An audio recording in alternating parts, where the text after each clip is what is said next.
Good afternoon, everyone. Eric, the Racket Scientist here. Before I begin, just want to say a couple words on these videos. So, I mentioned in a previous video, these really aren't meant to be that interesting. It's just whenever I get a new racket, I have to go through the process of gripping and preparing it the way that I would before I get them strung. And I figured that I would just do a video on those before I go and review the racket. And again, it's not meant to be my primary content. And so it's just usually me talking at the camera and preparing the grips. And if that doesn't sound interesting to you, then by all means, just go watch something else. I don't want to waste your time. And no one's forcing you to watch these videos. I'm just kind of putting out these videos mainly just because it's something to do to pass the time. So with that out of the way, and all of the weird people gone, we can get started now. So I just got back from Vancouver, BC, which is in Canada, and that's about a couple hours drive away from Seattle. And I try to go there once or twice a year, and whenever I do go there, I always drop by Yuma Pro Shop, which is one of my favorite shops that's on the West Coast. Shout outs to them. And this time I stopped by to see if they had anything good in stock. And as you can see, I came back with some stuff. So what do I have right here? People who know about Li-Ning rackets will probably recognize that one of these rackets is an Aeronaut 9000C. Now, the 9000C was probably one of the better known rackets in the Aeronaut series. It was used by Yuta Watanabe, who was one of my favorite players. And I believe it was also used by Ong Yu-sin from Malaysia. And the Aeronaut series was known for, well, its gimmick, rather, was having these streamlined, what was it called, Airstream? I don't remember what the exact name for it is, but they had these holes in the frame, which was supposed to help aerodynamic properties. Whoops.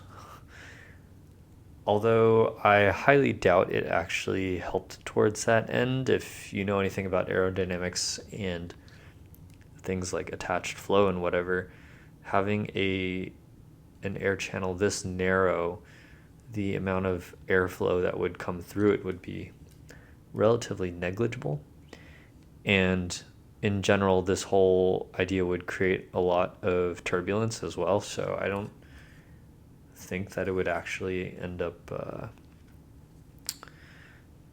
reducing the air resistance by a lot, realistically speaking. So the Aeronaut series was known for being Li-Ning's last generation of control rackets. The current generation of control rackets is the Halbertech series, but if you put them side by side, you'll notice that there's not really a whole lot of the same features. I'm going to go ahead and get started, by the way, because I have two rackets, so this video might be a little bit longer than the other ones while I talk. So, like I said, you're not going to notice a lot of similarities between Aeronaut series rackets and Halbertech series rackets. And if you were to compare the rackets to the current Li-Ning lineup, actually Aeronaut rackets are more similar to some of the Axe-Force rackets. And that's mainly due to the nature of the boxy frame. So you'll notice that Aeronaut rackets have a very boxy frame that is extremely similar to the lower model upper end Axe-Force rackets, notably the Axe-Force 70 and the Axe-Force 80. And case in point, when I talked to the guy at the counter about this racket, he was a primary user, or I guess the Aeronaut 9000 is his main racket, so he's been apparently using it for many years. And he did say that the most similar other racket to Aeronaut 9000C was going to be the Axforce 80, which is, as you guys know, is the racket that I use. So this is a 3U version, which is the most common version. It is the version, I believe, that Yuta Watanabe used. Actually, not really sure. But it is a more common version for sure. In general, because in Li-Ning's lineup with all the letters and stuff, the C stood for combat, and so the C variants of racket models were supposed to be more attacking style, and the way that they were supposed to generate that extra power was to have extra weight. So virtually all C variant rackets were supposed to be 3U, which makes it kind of weird that they actually make a 4U model, although it's quite rare. My understanding was that was easier to find in Japan, and they actually had it at Yumo, although the 3U was the more common one, and the 3U was actually the one that was on sale. So I got this for, I believe the full price was like 270 Canadian, which I don't know, someone can convert that for me in US dollars, but the 3U variant was on sale for 220 Canadian dollars, and I can tell you that translates to about 150 US dollars. So pretty good deal for a high tier racket, even if it's an old one. So that's kind of why I just jumped on this impulsively. And again, the cashier guy was very knowledgeable about this racket because he's been using it for a very long time. And one interesting thing that he told me, which I'm going to show you after I finish unwrapping this, is that he recommended, you can actually see here that this tape is kind of yellowing. It probably means it's been sitting for quite a while, as it's not very fresh.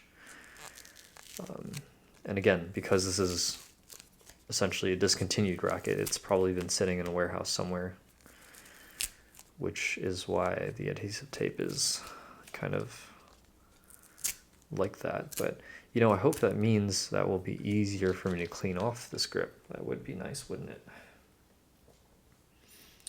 You can see this stock grip here. I've always liked the stock grip of Li-Ning rackets.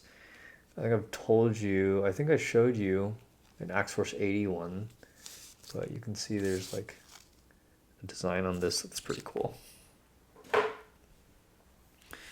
So the shop owner told me, or not the shop owner, the guy at the register who uses Aeronaut 9000C, told me that he recommended that I string this tights Li-Ning style, and if you know, that's the one where we're kind of missing one of the cross strings here.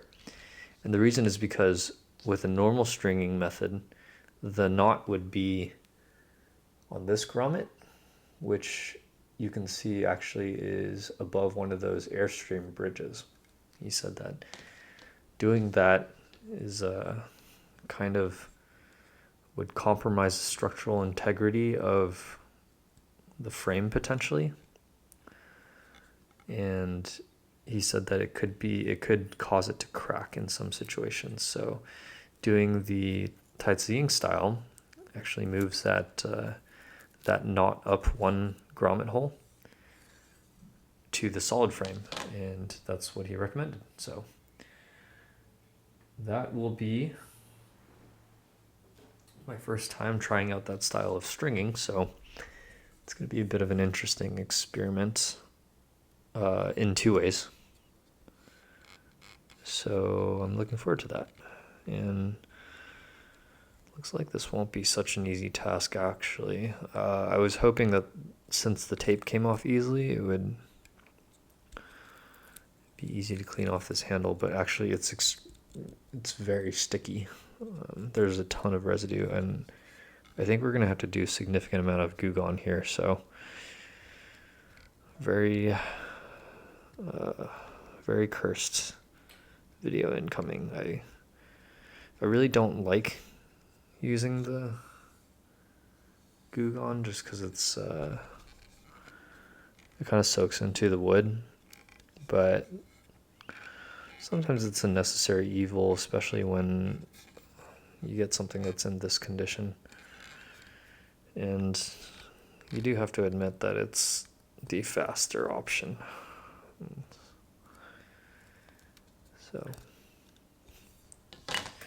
at some point we just have to give up and admit that that's going to be the thing that we want to do. And as such, let me go grab my gloves and a rag.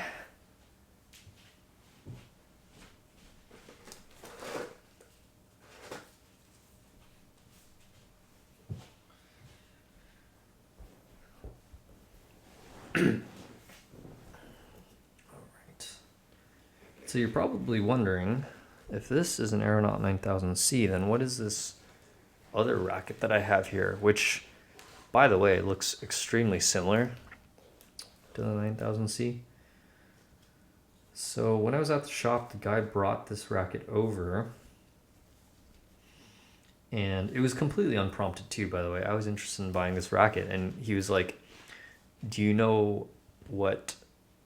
I forgot what he said. He said something to the effect of, do you know what the other best value racket or the most similar racket for much less money is? And I'm like, no. And he said, it's the 6000, Aeronaut 6000. And so that's actually what we have here, is the Aeronaut 6000. And it is the standard variant, so it's not 6000C. He said that the normal 6000 and the 6000C and maybe the D are all good ones. But he said that the normal, and they didn't have the 6000C, otherwise I would have gotten that just because for consistency. And he said that but that 6000C, 6000, the normal one, which is the one I have here, is the one that looks the best.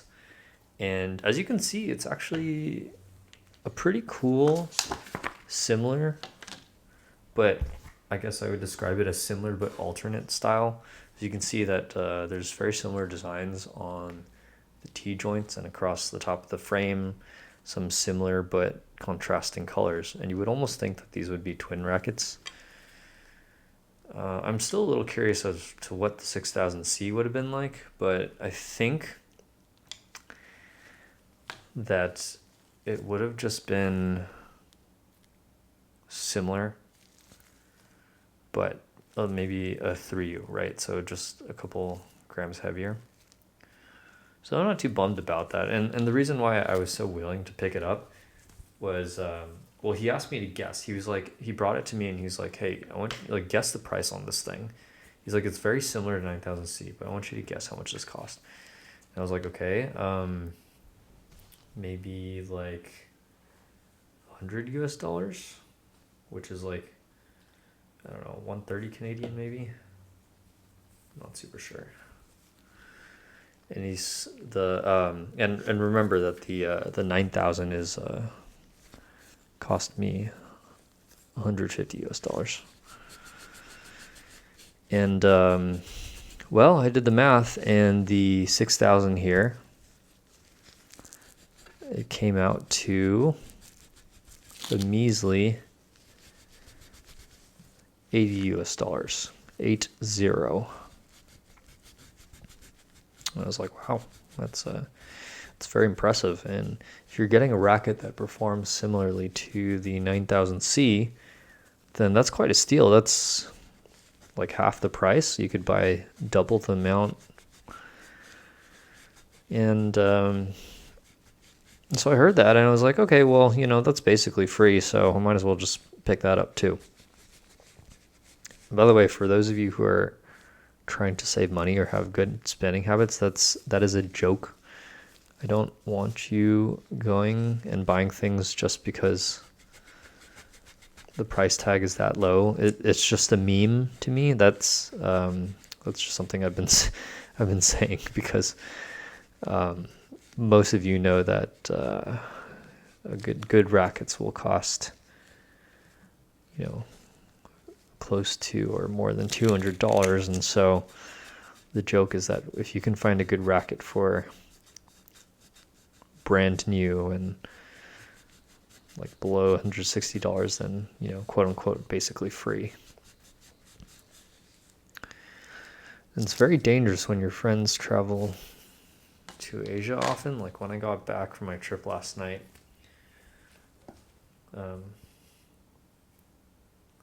friend of mine actually messaged me. He's like, emergency, my friend is in Taiwan and he can buy stuff for you, but you only have 2 hours to tell him what you want. And I was like, oh shoot, I gotta figure out if I need anything. And that's just a very slippery slope, because this season, as you remember from my previous videos, I've already picked up like 3 or 4 rackets. Also from a friend of mine who went to Taiwan. So that's kind of like a first world problem, right? It's when you already buy the things that you wanted to buy and then there's like nothing left to buy. Anyways, long story short, I did not buy anything from the guy who told me his friend was in Taiwan, which is probably a good thing, because I already have several rackets that are new and that I haven't even tried yet.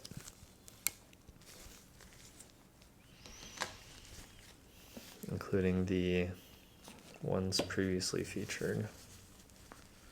So it looks like we're going to be here for a while, so I might even end up splitting this into 2 videos if we are. Or whatever.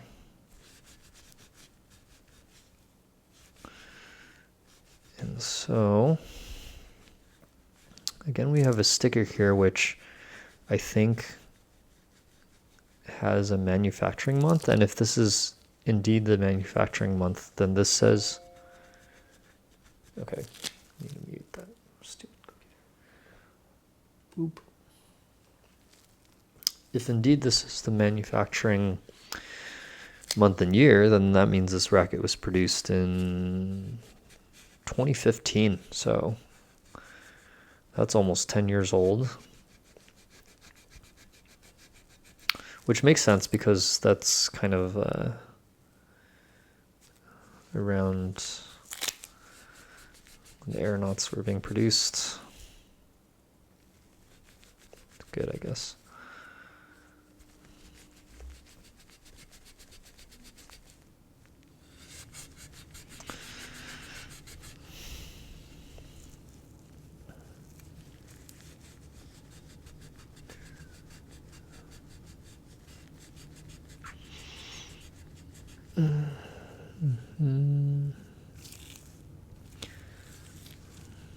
So it's going to take a long time. My thumb's going to be really tired. I should really train to scrub with my other fingers as well. My thumb's going to get tired for doing this for fucking ever. I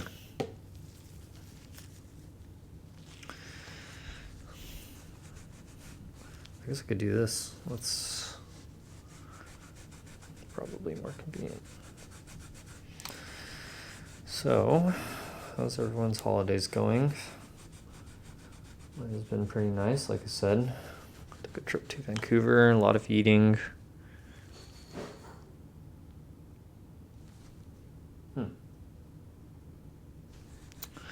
Ghosts in the house, I suppose. I'm supposed to be home alone right now, but I heard something clatter up in my office, so if I die, then you will know that it was a ghost.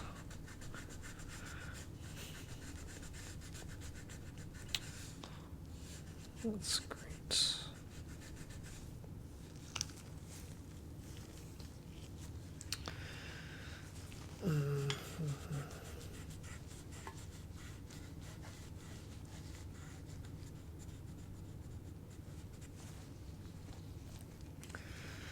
So this is always kind of annoying when there's when there's residue, it's fine, but when there's full strips of this adhesive tape left over, it can be really uncooperative, and so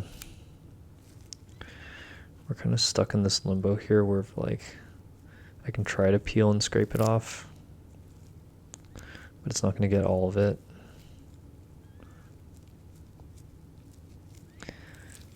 And if you are going to scrape it off, you do want to be careful. If you use something wooden to do that, then it could easily damage the handle. So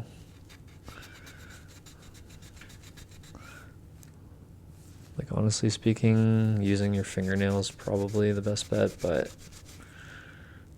at a certain point you just have to be like, okay, this isn't really worth it.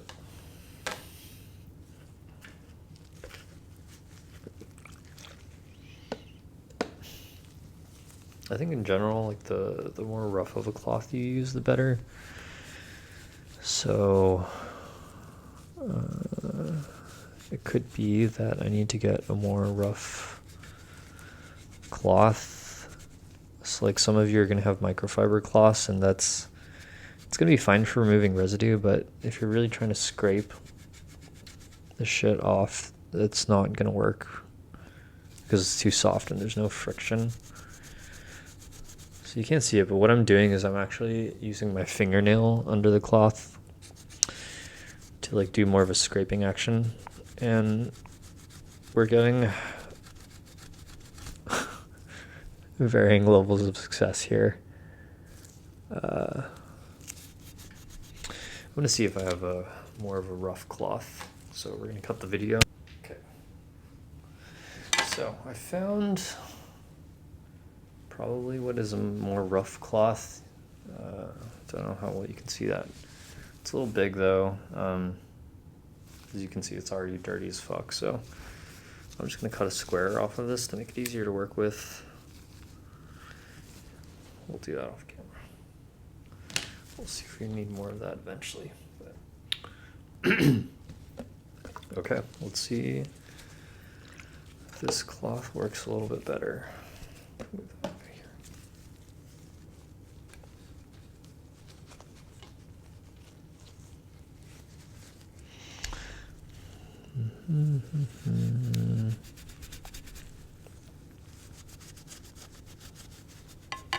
Oops. So, inevitably, you're going to make a total mess if you're doing this.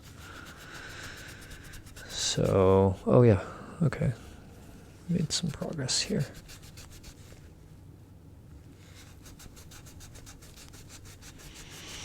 I'm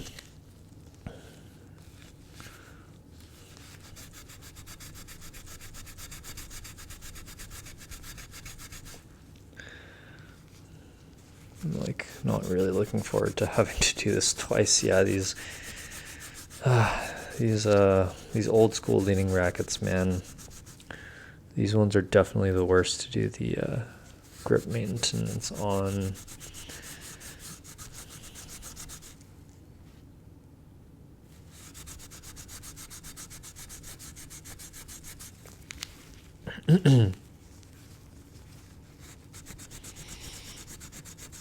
And now you're stuck here just watching me jerk off a racket for half an hour. You know, if you wanted to watch that, there are plenty of other great sites, such as pornhub.com.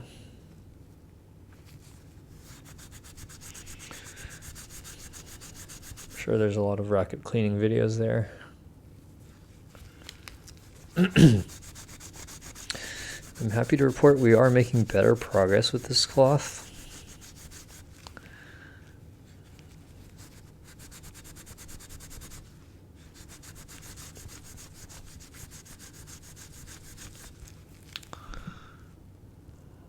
Okay.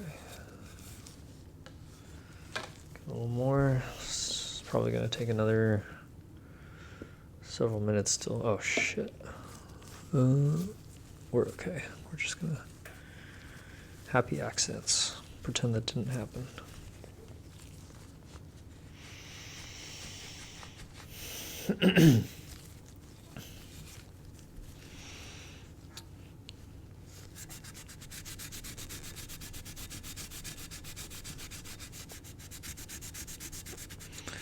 And if you're doing this a lot, it very likely will make your fingers sore. So if you have to play badminton tomorrow, make sure you try and distribute the effort between your hands or your fingers. But if you just want to get it done quickly, you're probably going to be using your right thumb most of the time.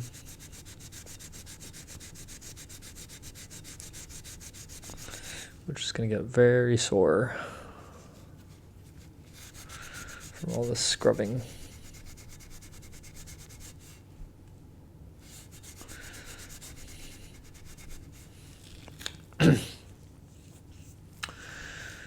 Oh boy. See, handles like this are enough to make even me question whether or not this is even worth it to scrub it all the way to the handle. Because it's a lot of work.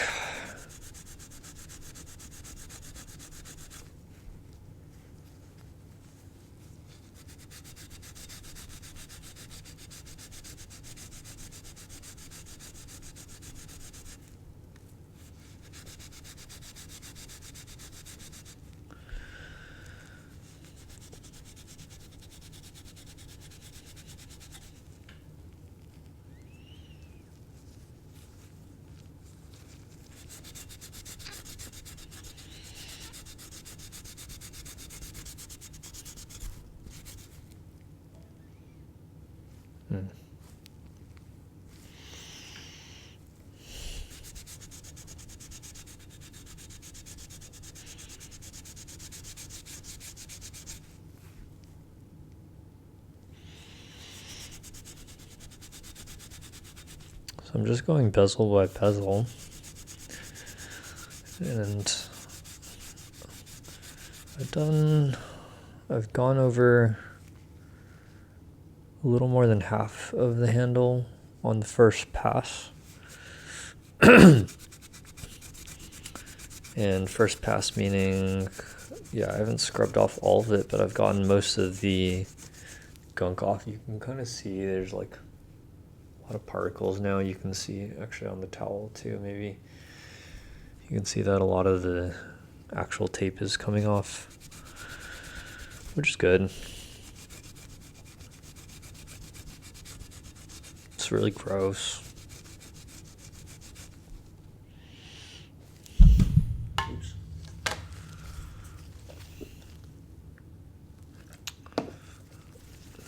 Like low-key working up a sweat here. Okay, let's keep going.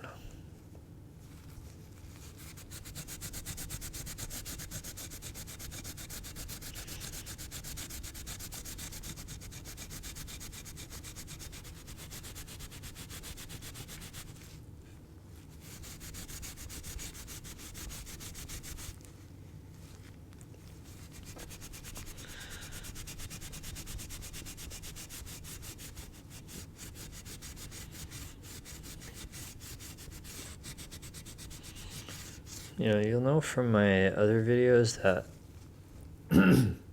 Yonex and Victor rackets can take me like between 20 and 40 minutes to do, depending on how much of a pain in the ass they are. This one, actually, that doesn't sound right. I think when I'm not talking, I can do, and it's very clean, it can be as low as maybe 10 minutes, maybe 30 minutes if it's a pain in the ass. But these definitely take closer to an hour.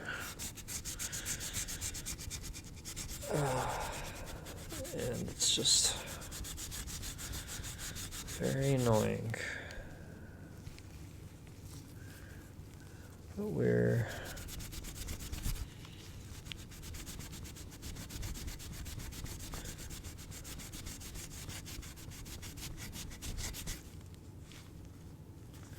making good progress.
Ooh, working up kind of a sweat here.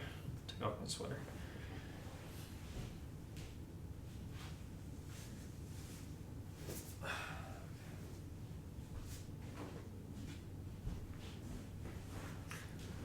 All right, let's keep going.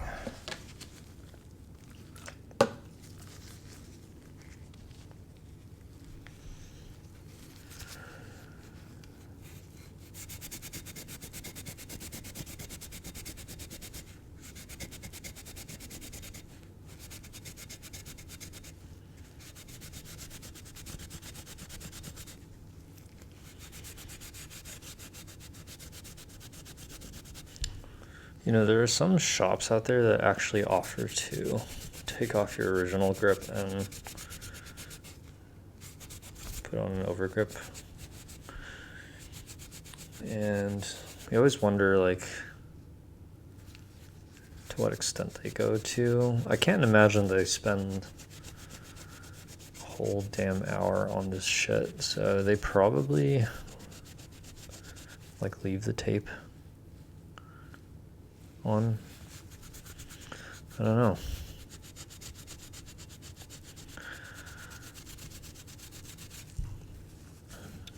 It's a little weird if so, but yeah, I mean,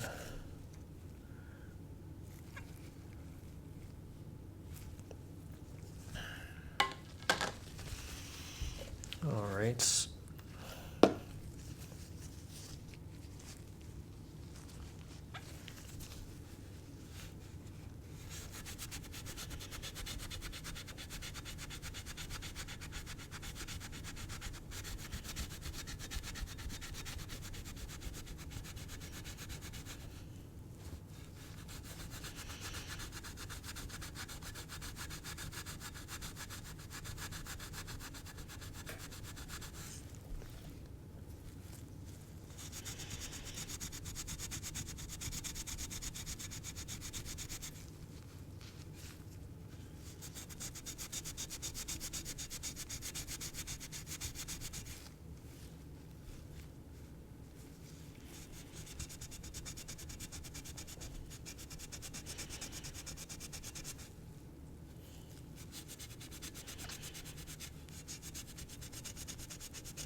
I gotta stretch my finger a little bit.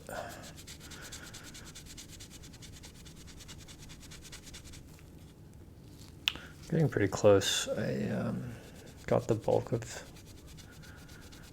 the tape off, scraped off. So once we're done with that, we can do the polishing.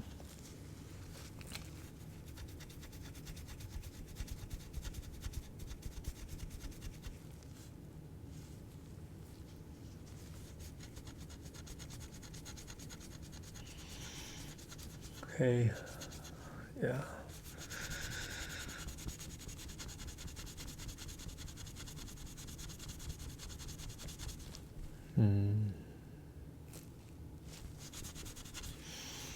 Alright, so let's wipe that down.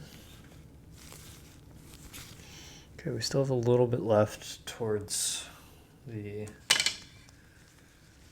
cone. Don't know how you can see how much residue there is here. Might have to cut a new piece of fabric, honestly.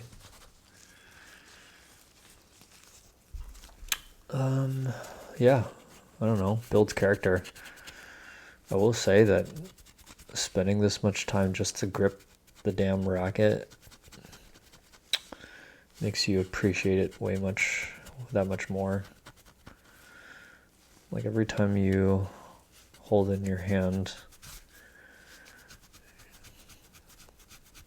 it just feels good.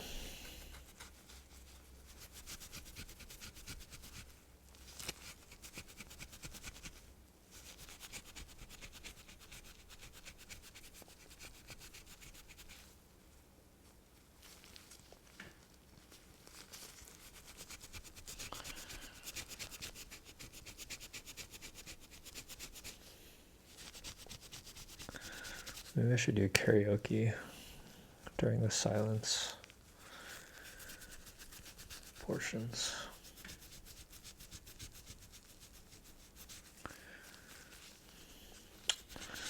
What do you guys think? Do you think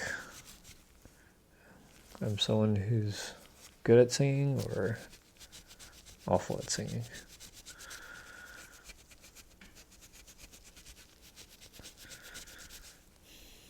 I will take song requests for the next video. And it sounds like my lovely fiance is home.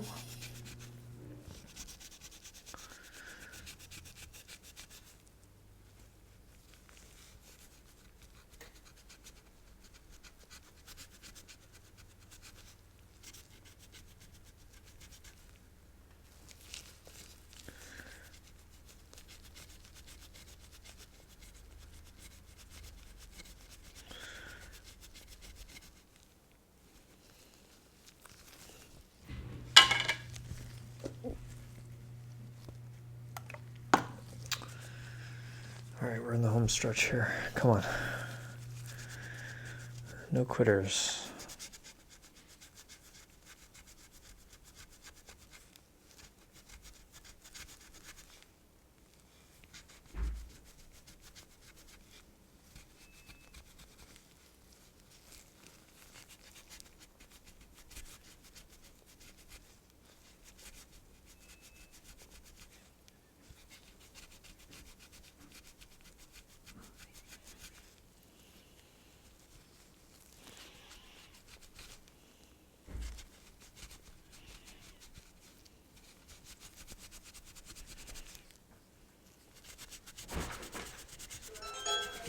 Hello. Welcome home. It's okay, I can just cut this part out. I didn't tell you ahead of time. I didn't know how long this would take.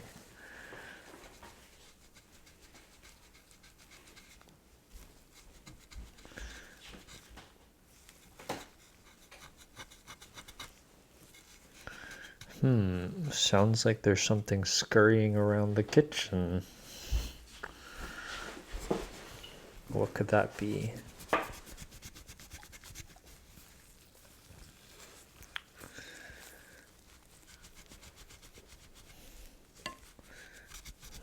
Do you want to do some popcorn chicken ASMR? You can bring it over here. Nope. Here, bring it over here so I can eat one on camera.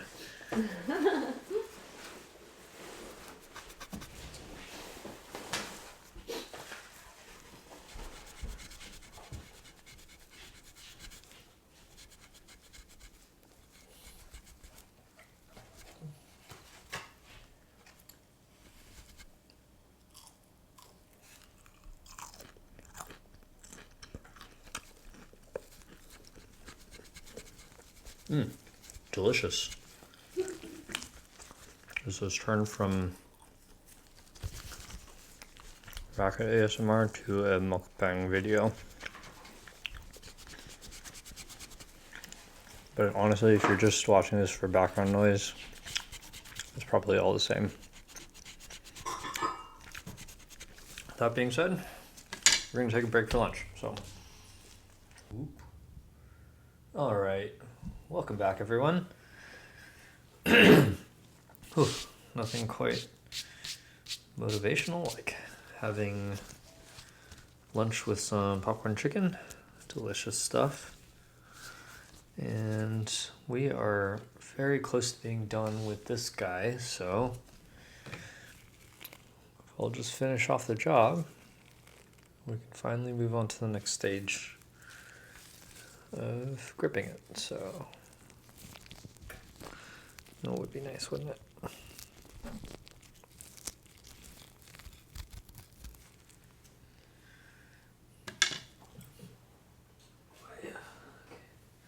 I just came up with an idea, which I will try for the second racket, but my idea will be trying to use a sort of, I guess, another adhesive thing to peel off the adhesive tape that's already on there. Or I don't think I quite want to go something as strong as duct tape, but we can try putting electrical tape on there and seeing if that will peel off some of the stuff, and if that works, it will save us a significant amount of labor. So that would be nice.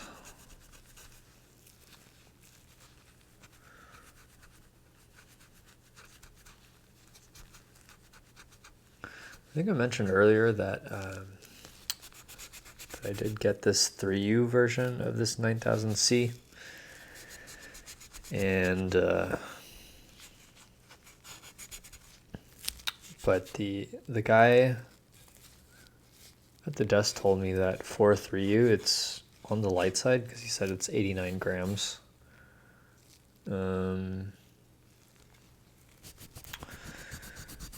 Which is interesting. So 4U is designated as, I believe, 85 to, wait a minute. No, 80 to 85. This is,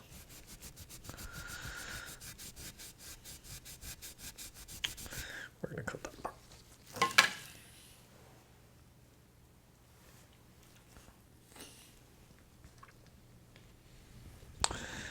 Well, we can see that this 6000, it actually says on it 87 grams, which I think it's funny that they don't put the weight class, but they're just like, yeah, this is just 87 grams, so you don't get a weight class designation, just that's how heavy it is, and that's that.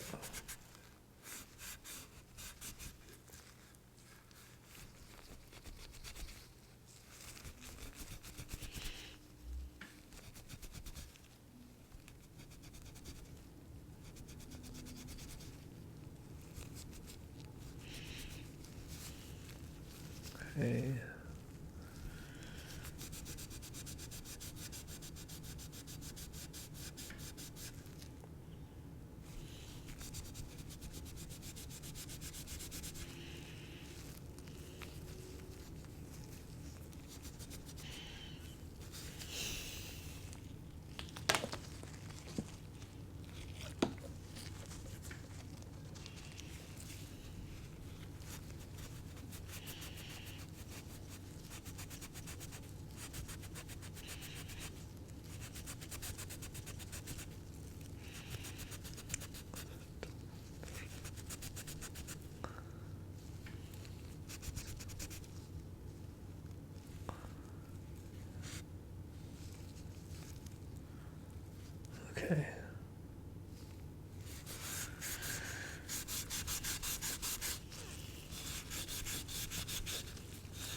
And I think we might actually be done. So let's go ahead and wipe it down with a little towelette. This will get rid of the residue from the Goo Gone itself. Okay. Which is why I typically recommend that you have both of these things, like both the alcohol wipes and the Goo Gone. I mean, because it's wood and it's porous, like you're not going to be able to get rid of all the Goo Gone residue. Like some of it's going to be absorbed into the handle, and you're just going to have to live with that. So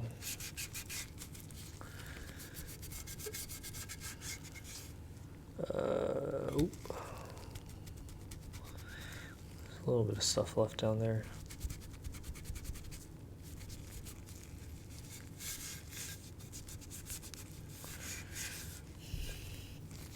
I also noticed that there's actually, did you notice this too? There's a hole here. I don't know what that is. It looks like some sort of pin was forced in there too. And inevitably, you're going to have gotten a lot of Goo Gone residue on the racket itself too. I'm going to wipe that down. And it's at this stage where we're actually going to take the gloves off, because it'll be much easier to feel for any remaining residue with your bare hands. You're going to be able to feel if it's sticky or whatever. Okay, we're going to put the, where did I put the cap? And that's why we put the cap back on, because you don't want it to spill. So you can feel for any sticky residue. But at this point, it's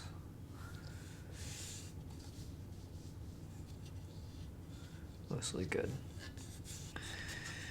Now, once you get to this stage and kind of wipe it down with the towelette, you might want to go over it a couple times, by the way, because again, the Goo Gone dissolves adhesive, so it's some of it's still going to be here because it's going to be in its dissolved state, and when the chemical like bonds to the adhesive, and it kind of remains as a sticky goo, so you're going to be able to feel it. Like some of these places feel dry, but some kind of feel like there's some goo on here, so you might want to go over it a couple times. But another thing that's important is you probably want to let it sit for a bit to let it dry out. So some of that moisture will dry out, and we don't really want to trap that inside the handle. So I usually let it sit for at least a few hours before I grip them. So I'm actually gonna get started on the other guy, and I guess we'll do the gripping part in another video here. So, but I also realized I forgot to remove the staple, so I'm gonna do that right now. It's okay, cool. So we're just gonna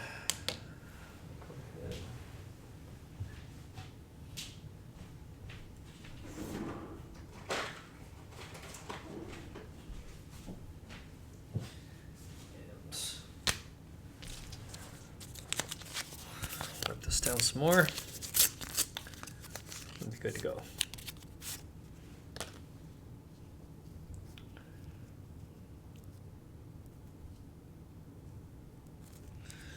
So, as you can see, very long process for some of these rackets, but